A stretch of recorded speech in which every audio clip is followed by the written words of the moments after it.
আসন্ন শান্তিনিকেতন পৌষ মেলার হাতে গোনা মাত্র দুদিন, ঠিক তার আগেই শান্তিনিকেতন পৌষ মেলার মাঠ পরিদর্শন করলেন বোলপুর পৌরসভার পৌরনেতা দুপুর 1টা নাগাদ।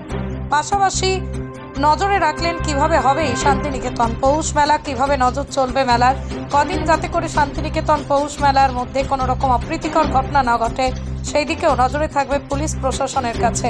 আজ এই শান্তিনিকেতনের পৌষ মেলার মাঠ পরিদর্শনে ছিলেন বোলপুর পৌরসভার পৌরমাতা পর্ণা ঘোষ, বোলপুর পৌরসভার প্রতি অমর শেখ সহ আরো অনেক প্রমুখেরা।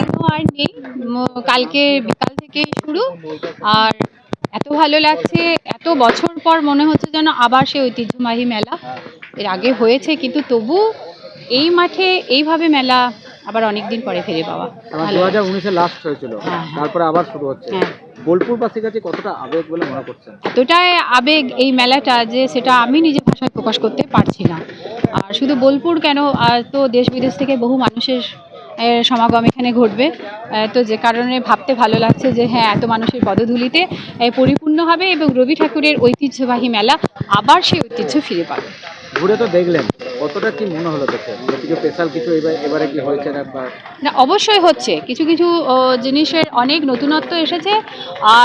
আর বিশেষত আমরাও এবারে খুবই খুশি যে আমাদের যে সুডা আছে বোলপুর, মানে কলকাতার, আর সেখান থেকে এবং আমাদের বোলপুর পৌরসভার যৌথ উদ্যোগ নিয়ে যে স্টল হচ্ছে সেটাও আমরা এবারে করতে পারছি ওনাদের সঙ্গে। ভালো লাগছে। নানা ধরনের অনুষ্ঠান সেখানে রয়েছে, রবি ঠাকুরের গান, কবিতা, আলেখ্য নিয়ে। তো আশা করি মেলা কদিন খুব ভালোভাবে কাটবে। বোলপুর পৌরসভাতে কি বিশেষ কিছু ব্যবস্থা করা হয়েছে? বোলপুর পৌরসভাকে যে সমস্ত দায়িত্ব বিশ্বভারতী কর্তৃপক্ষ দিয়েছেন তা অক্ষরে অক্ষরে পালন করবে এবং পালন করতে বদ্ধপরিকর।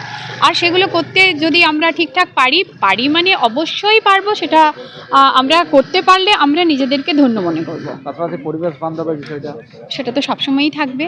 পরিবেশ সচেতনতা, আমাদের পরিষ্কার পরিচ্ছন্নতা, প্লাস্টিক বর্জন, এগুলো তো রয়েছেই।